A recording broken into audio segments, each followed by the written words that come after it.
Another day, more news from Games Workshop and from Creative Assembly. And this was actually posted up yesterday. I'm just covering it today. And this is your first time on my channel. The way I like to do things is upfront the knowledge. So just to let you know up front, we're just going to be talking about this post from Games Workshop. And there's nothing totally new to talk about. We're also going to go into an article from one of the ones that was published yesterday about the Grand Cathay reveal and just talk about what they've actually done to name some of the units in that reveal so we know to expect a couple other things or what have you.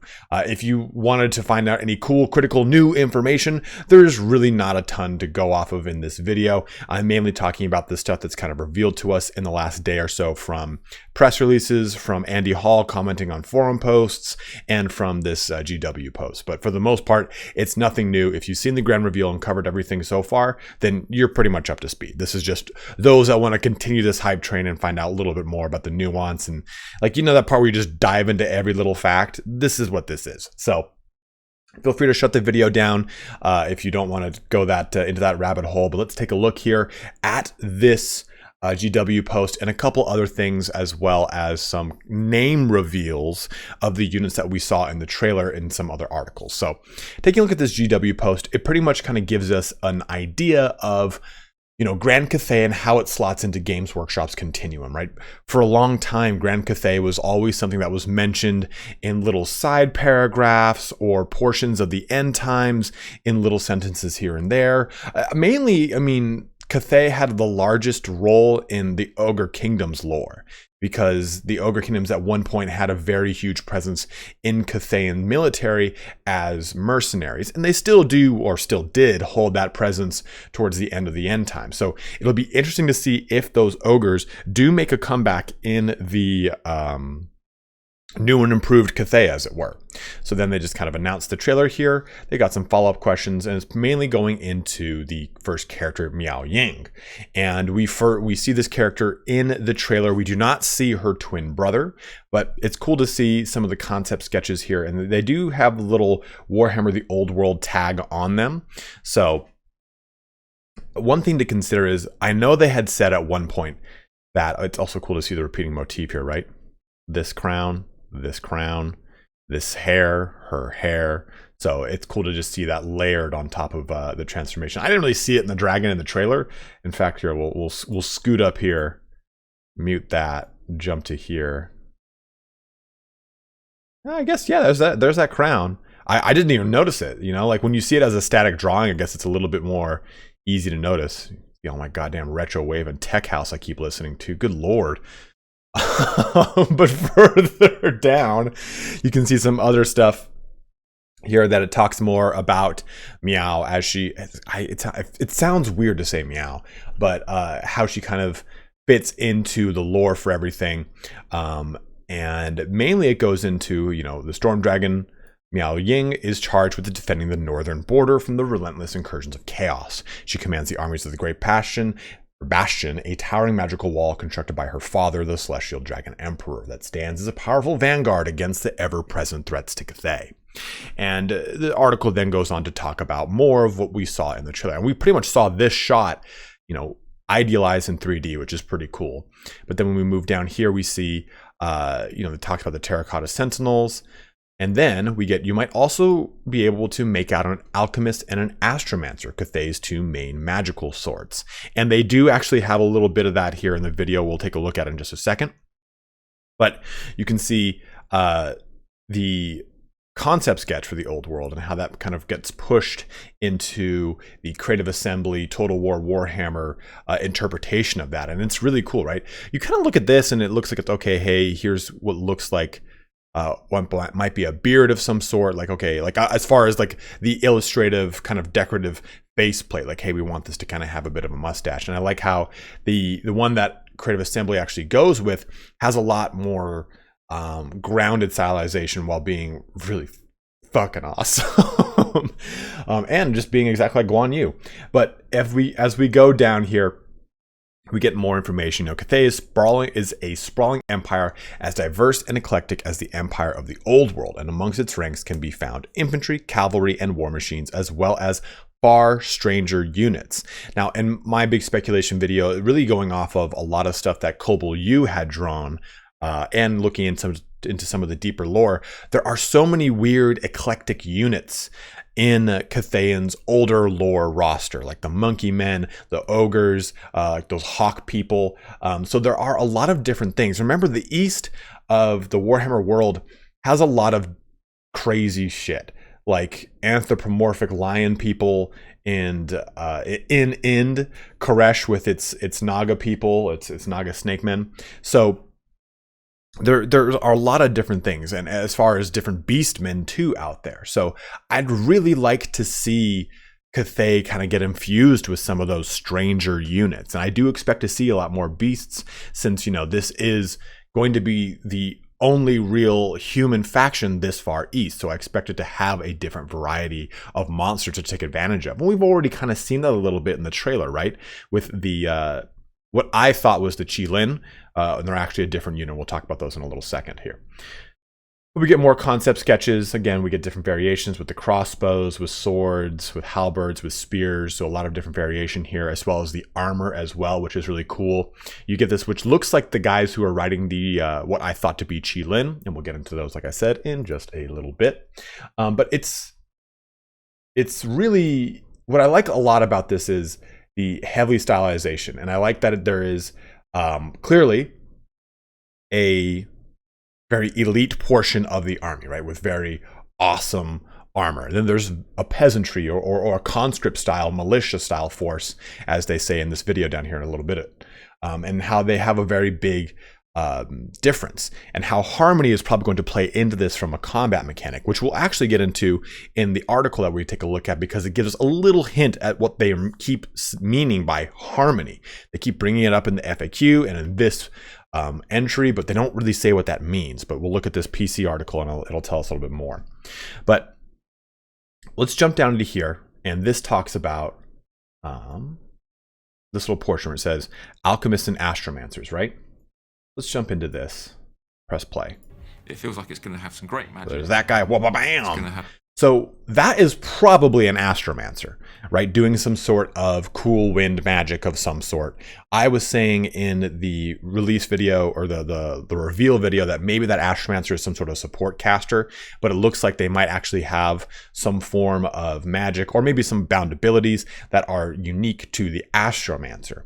And as I kind of thought about it a little bit more for the alchemist, I still think that that character probably fits a role that is more of oh man, I can't even think of the name of the unit in the Vampire Coast that, you know, can throw the bombs and it has the gun. Oh man, it's escaping me right now.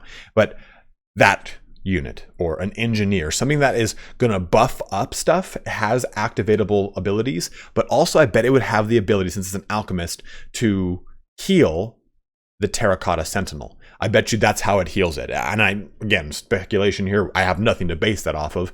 I just assume that this thing can't be healed by normal methods. There's got to be some sort of healing mechanic in Cathayan army, either from yin or yang, and I think the alchemist is going to be the one that can heal the constructs, if there's more constructs. Like, here's the Terracotta Sentinel, but I wonder if they'll have a smaller, not single entity large size unit, maybe even just a large cavalry style unit.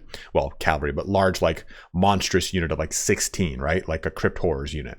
Or if they're going to actually have like a rank and file Terracotta soldier unit. It'd be very interesting to see if they're going to bring more of those units into the army.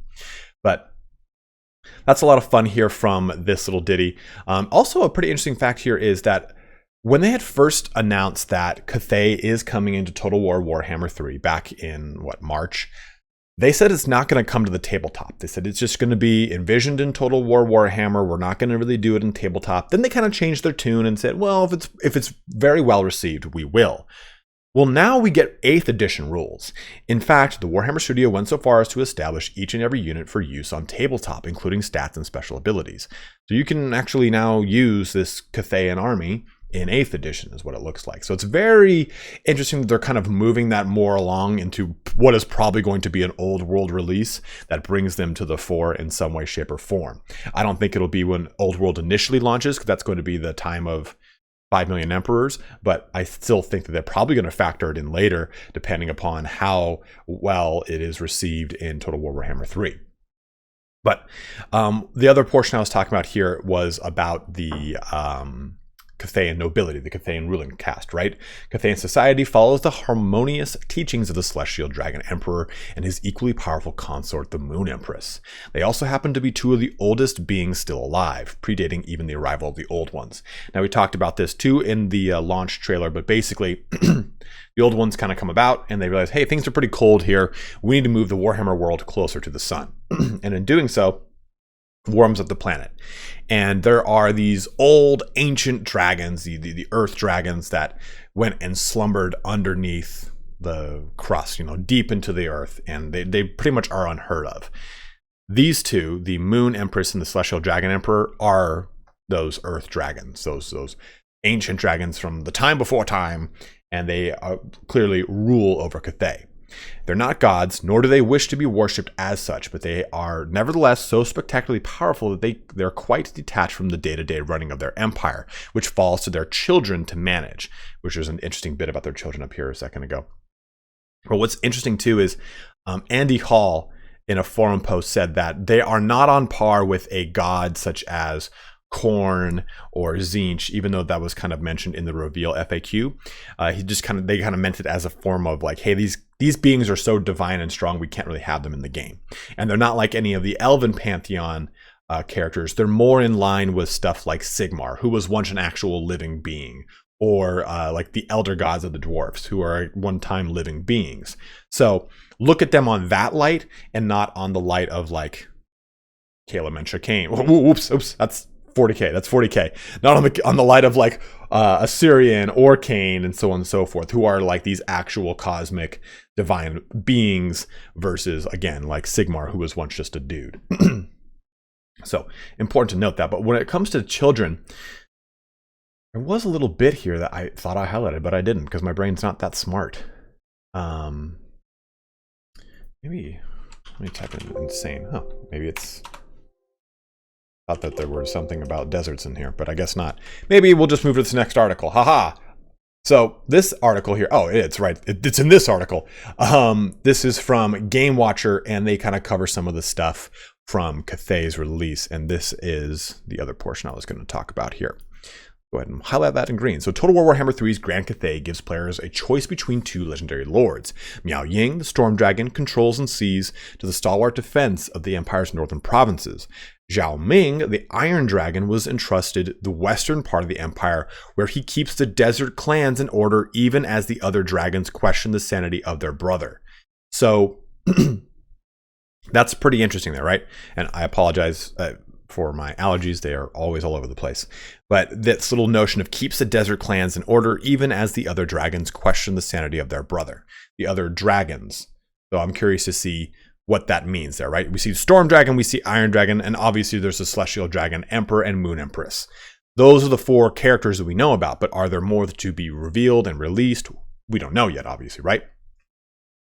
Also, on top of that, if this location is like the Desert Clans, the western portion of Cathay, it makes me wonder if he'll be against a different Chaos God, or maybe even just the Ogre Kingdoms in the west.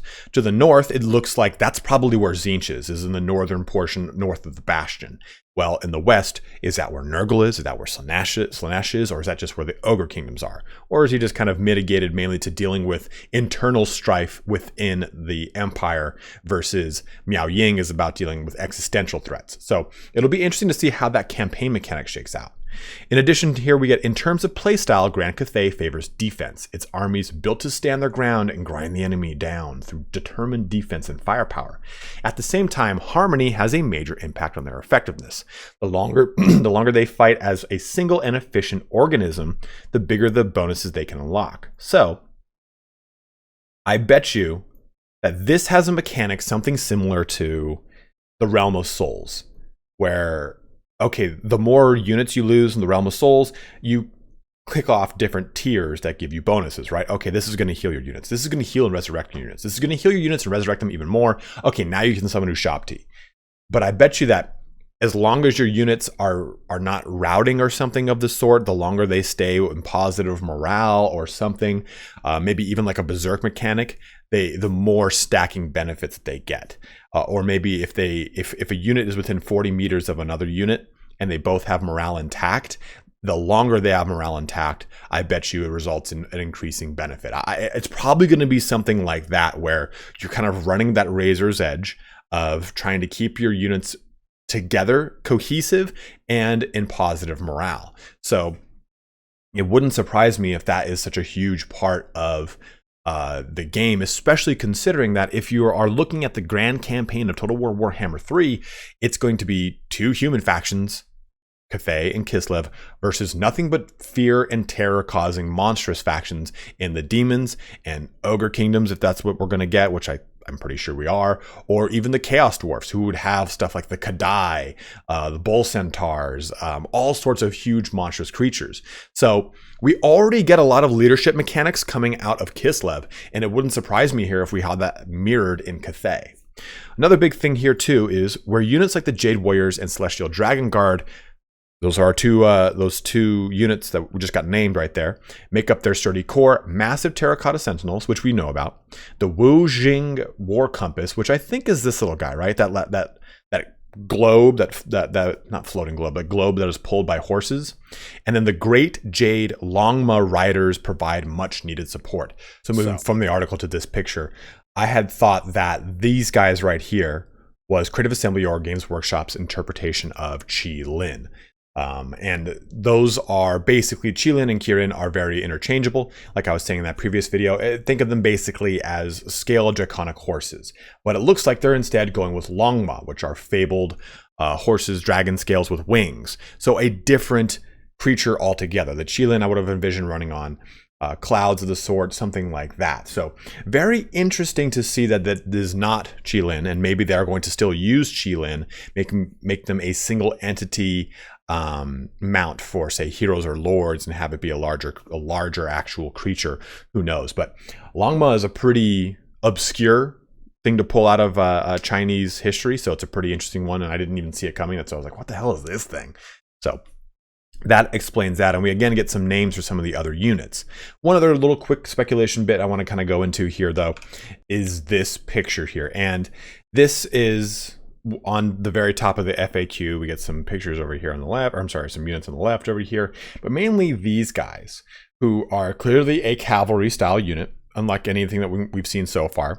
We get a lord and or hero unit as well, but these characters on the right here look like Iron Pagoda horsemen, which are the heaviest cavalry that has ever been fielded in ancient China, around like 1100s, right? Like 1150, 1126, right there, around the Jin dynasty. So getting these characters in the game would be pretty interesting, right? These Zhershen, Iron Pagoda cavalry, Iron Buddhas, as they're sometimes called, Iron Buddha cavalry, and it would be a really cool way to bring cataphracts into Total War Warhammer and give some nice heavy shock cav to the Cathayan roster, which would be quite fun.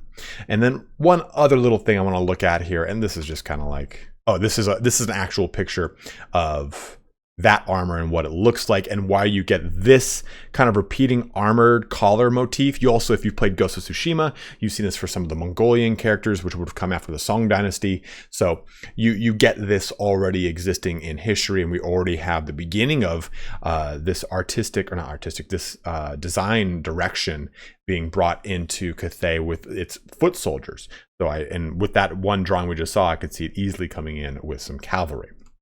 But now, jumping into the trailer real quick, let's go ahead and take a look at this really cool little bit of magic. So we're going to press play. I'm going to mute that because it's loud as hell. Okay, that right there. You see how it's just like a boom, bam, power stance. So I'm wondering if Creative Assembly is going to pull a lot of the kind of methodology that, say, Last Airbender took, right? Last Airbender, where each and every one of the nations had a different martial arts that it would try to emulate, right? When you look at, like, hey, there's Tai Chi, there's Hung Gar, which is right here, there's Northern Shaolin and Bagua. So if we look at that quick little hard power stance, well, bam, it's very reminiscent to spreading the grass, looking for snake. So it'd be very interesting if we get a lot of the lore of yin and yang kind of matching a lot of these martial arts movements, much in the same way that we've gotten with, like I said before, The Last Airbender and everything like that, as a kind of way to help identify maybe with Western audiences. I don't know, but I just thought it was a cool little thing. And after I saw that, I was like, oh, could this be a connection? But as always, guys, thank you so much for watching here today. Just wanted to kind of go through some of the fun stuff that I've come across in the last day, looking over everything, reading some of the publications online, the press releases, and then mainly reading Games Workshop's article. Again, nothing new or crazy. The biggest thing here is probably the naming of those units that we saw in the trailer, which we'll hopefully get soon in a roster reveal next week or the week after that. No news has come from Creative Assembly, so I can't keep anything under wraps right now. I'm just like, oh, okay, well, whatever comes. So I'm excited to see what the future looks like for Cathay, what kind of other unit styles we'll be looking forward to, like what kind of heavy cavalry, if any, what kind of monstrous units, if any, outside of the Terracotta Sentinel. So be on the lookout for more stuff from Creative Assembly and Total War Warhammer 3 as we dive into it as it comes our way. But as always, thank you so much for watching here today. Have a good one and take care. But before you take care, if you have not yet pre-ordered Total War Warhammer 3, guys, please, by all means, use the link in my description to my Nexus Store. It is a great way to support the channel, and you get a Steam key directly from the developer. Now, you can take care.